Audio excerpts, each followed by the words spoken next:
Welcome to this video, round 6 of the candidates tournament. And this video is about the game Mamedyarov with white against Peter Svidler. Mamedyarov is on -1. He was really starting badly, but has bounced back with a win. And Svidler also won yesterday. So he's on +1 again. So in a good situation after he beat Topalov. Let's see what happens here. Mamedyarov is playing d4. It seems that this is his normal move, but once in a while he plays e4 or others, and it seems that he consistently is playing d4 in this tournament. Yeah, and Svidler is playing the Grunfeld or not? Nope. He's playing the Dutch defense, which is really a bit of a shocker. Svidler really is so reliable in playing the Grunfeld.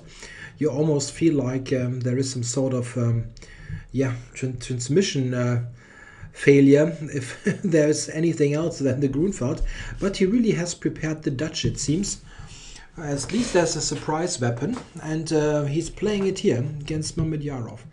Very interesting choice. I mean, this is a surprise weapon that really feels like he wants to win the game. I mean, it's complicated and double-edged opening. Yeah, Mamedyarov playing g3, knight f6, and they put this on the board rather quickly. And we have the absolute main line. We can maybe put this queen move back. Main position of the Leningrad Dutch. If the Dutch is played on the top level, it's almost always the Leningrad. It has the best reputation, I guess, among the various Dutch lines. It's really an interesting opening that leads to very unbalanced and sharp play, and therefore is very much suited for a player with the black pieces who wants to fight and maybe win the game. So interesting to see what Mamedyarov is doing, being surprised by that. But here it's black's move, and black here has an important choice to make. Svidler plays queen to e8, which for the most part of the last, let's say, 25 years has been the main move. It was not one of the main moves before that, but then a Ukrainian player, Vladimir Malanyuk, sorry, my voice is failing me a bit, Malanyuk played it I don't know how often, dozens of times, with lots of success. He even held, I believe he played draws against Karpov and Kasparov. I mean, he really had excellent results with the opening. And the queen e8 took over as the main line.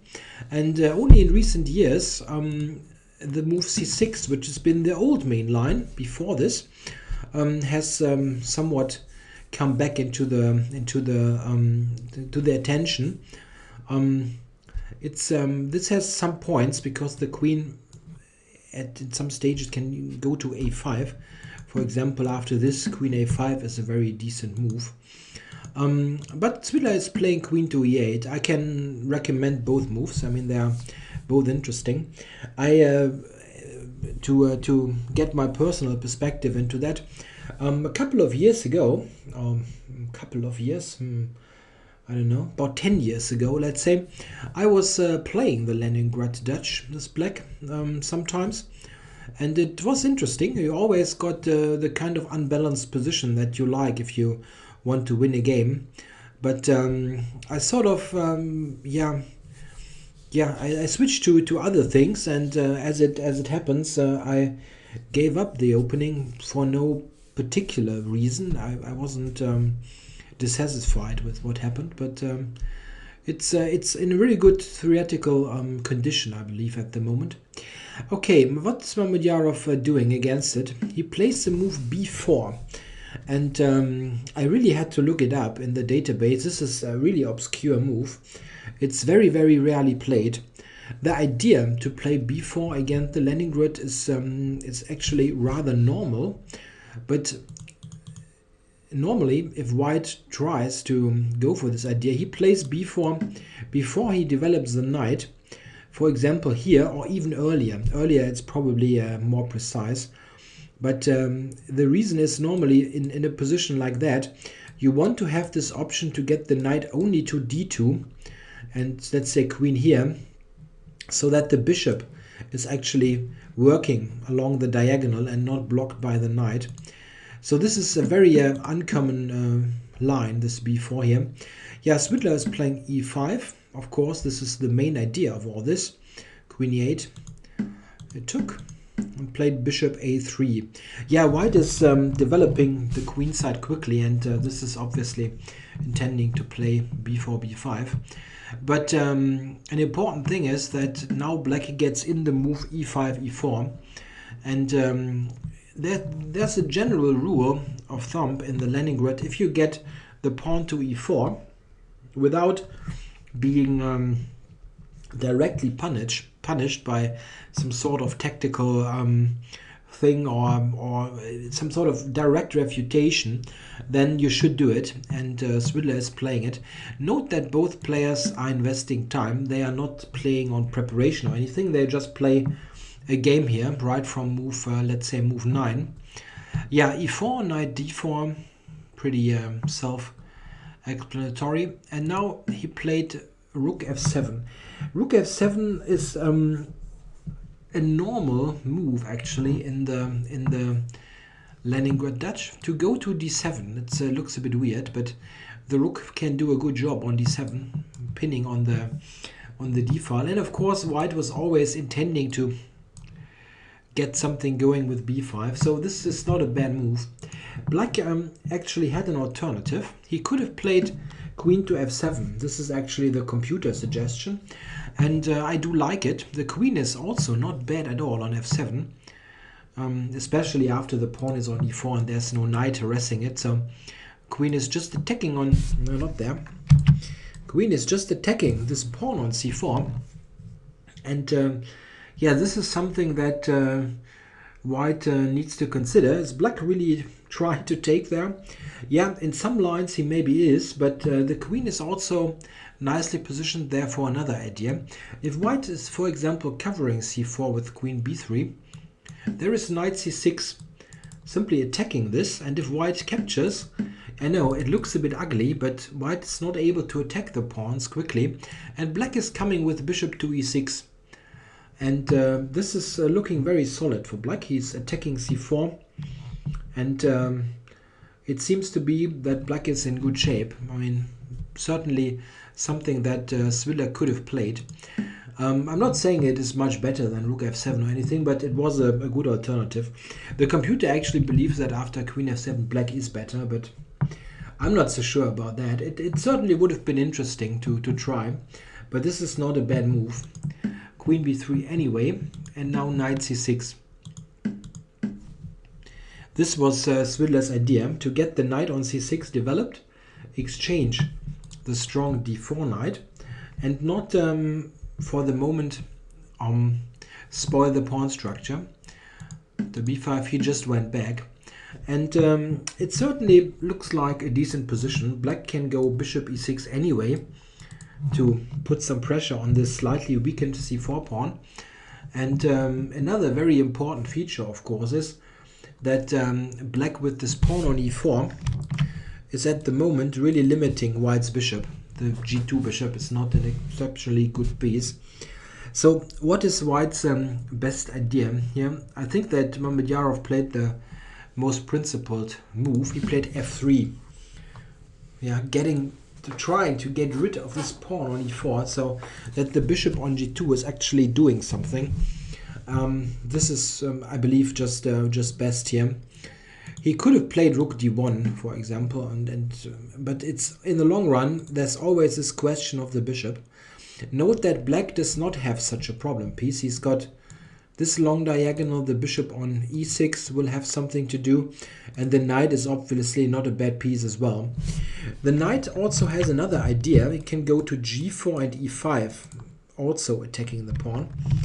So white has a piece that's not playing on g2, therefore f3 makes lots of sense. Yeah, and I think the next couple of moves are not probably the only one possible, but they make lots of sense to me. Bishop e6, completing development. And well, this is temporarily giving up on e4, but not a problem. Rook d1 first, and now a6, initiating play on the a file. That's very logical. And now white took on e4. First there, and now on e4.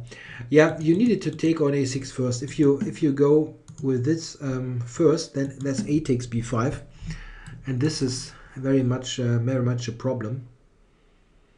Yeah, note that this is looking excellent for black. You need to take first on a6, just like Mamedyarov played, and then grab the pawn on e4. So has black just lost the pawn? No, he doesn't. He didn't. If we consider this was happening, check. And now the trade. At first, if you do a quick count, black is a pawn down. But he has an interesting move now available, and this is what he played. He played b5. This was Svidler's idea when he initiated all that. And this gives some counterplay based on the bishop, of course. White cannot take, because this is hanging, this bishop on a3. And black is just intending to get the pawn back. Yeah, here Mamedyarov actually calculated a very, very deep line that he also stated in the press conference. I can show you the line. And this leads to an almost forced draw. The line is not this. This is what he played. The line is bishop to d5. And it's quite a funny continuation. I should really show it. Queen takes, and now check. d6 check, king h8. And this is a position to really to take a look at, to get all kinds of tactical ideas, because it's really much sharper than it might look at first sight. Black is threatening bishop d4, just flat out winning the game. So you need to look at that. But there also is the issue of black's king. Look at black's king here in the corner. This can also easily be a problem at some point. If you, for instance, think about ideas like bishop b2, just for argument's sake. Queen takes, check. Rook f8. Yeah, there are lots of tricks in the position. However, black can take with the bishop. Yeah, it's there's check. This check, another check, and now black escapes. There is no perpetual check for white even. So bishop b2 is not a playable move. But what should white do against the threat on d4? Yeah, he has a very strong move. I mean, very strong. It's relative. It's not leading to an advantage, but he can play the move queen to d5. This is what Mamedyarov calculated. A very nice calculating effort. If you look at this, what should black do now? Can consider various moves. First check. move to consider is maybe this check. Queen takes here. And now white can take on c7. And now it's this threat and this threat. What is black doing now? Yeah, check. Can take here. And now the fun thing is that white needs to play king h3. It's quite funny. Yeah, if white takes, check. black is able to stop the pawn. It's much easier to play king h3, this spectacular move, and keep this idea alive. If black now takes, check, and we get this position, and now it's black check, needs to check, force a draw. This is a perpetual check. Yeah, if white tries to do that, it's still a check. Perpetual. No way to get out of it. Very long line. Black can also, in this position, simply recapture on d6. But this is also a line that Mamedyarov calculated right to the end. Bishop takes, d6. And yeah, well, what is black supposed to do now? Can check, give this check.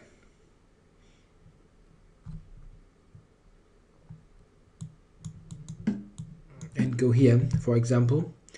And yeah, is there a way for white to play for a win here?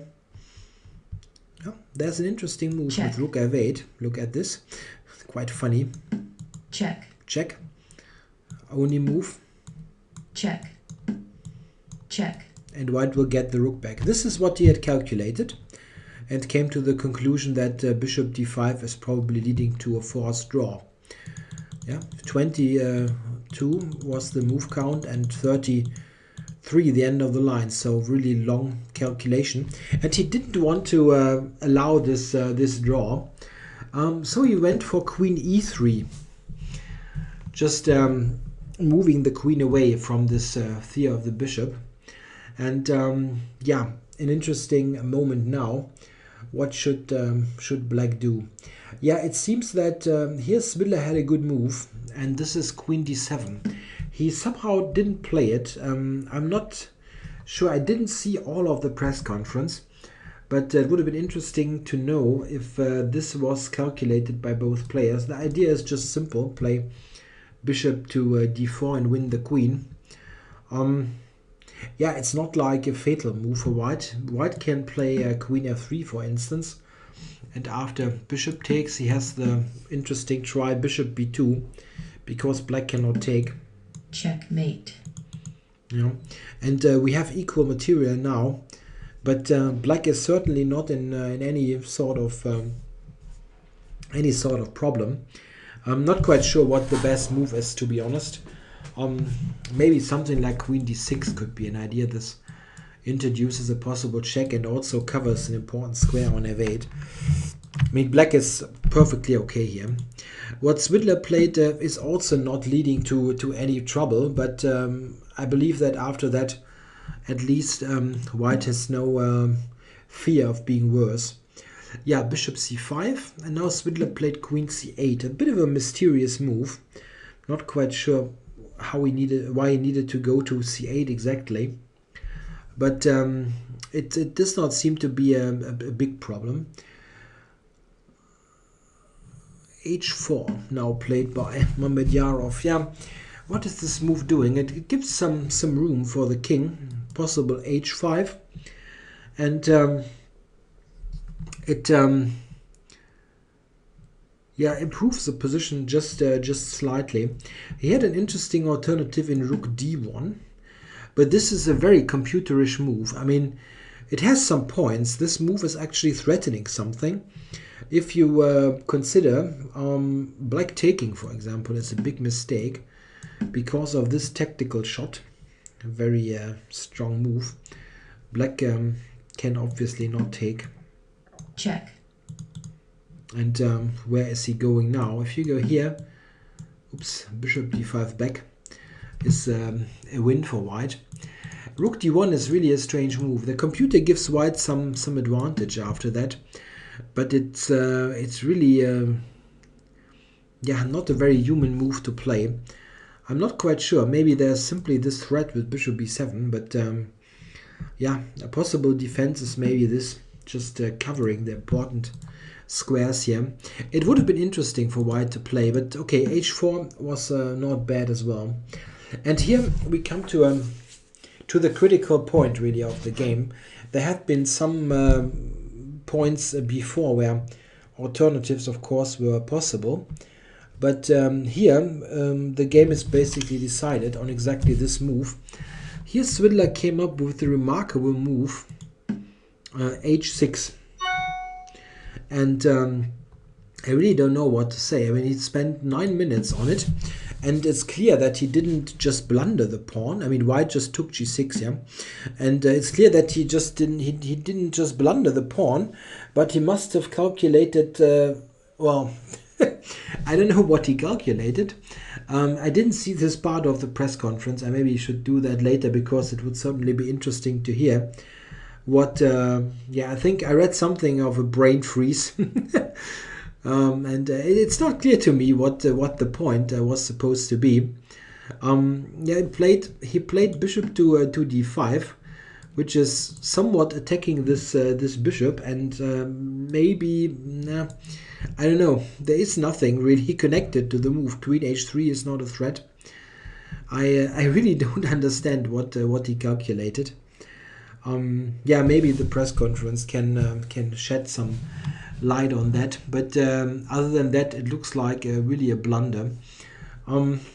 Black could play other moves. I mean, king h8, for example, getting the king out of some possible checks, or with the rook go here. I don't know. I mean, there were many moves that not blunder a pawn, and h6 is just giving one up. I mean, he has no compensation whatsoever. Bishop d5 was played, and here Mamedyarov already could have played a bishop f5 with a very strong position.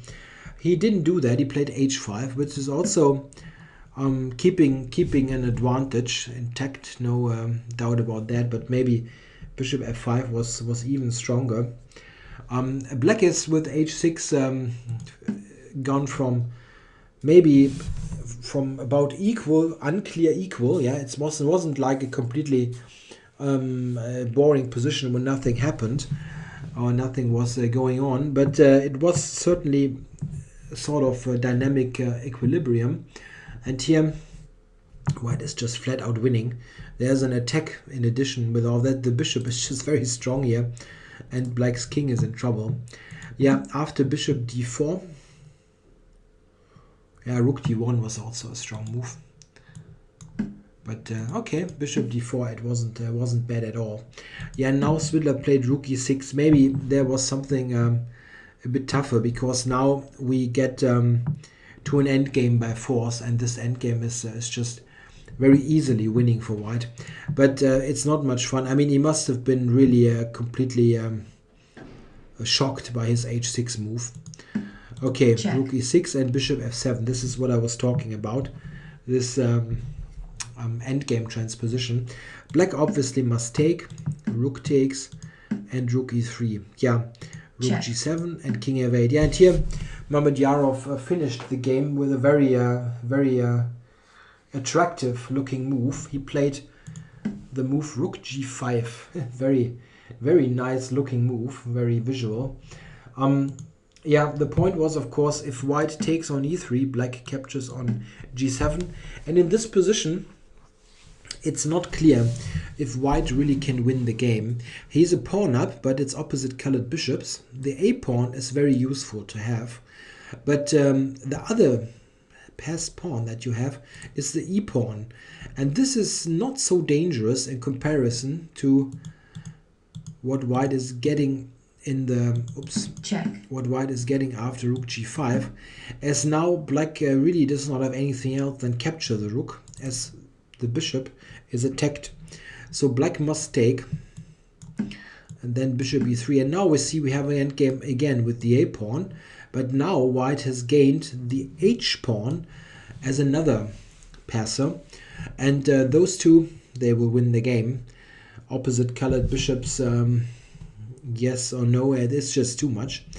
I can show you a sample line. I mean, there are alternatives, but I just want to show the general idea. White pushes the pawns forward, of course. Sorry, bishop, king f2, king g8 to guard here. a5, bishop c4. Yeah, I need to stop the a pawn, and here white can even set this pawn into motion. He's got 3 passes. e4, and at some point in the near future there will be an overload for black's forces.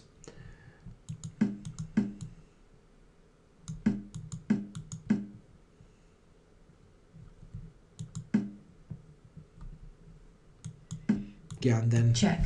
The final stroke with bishop e5. Now a6, and now the both pawns here are too much. Yeah, and white will promote one of the pawns.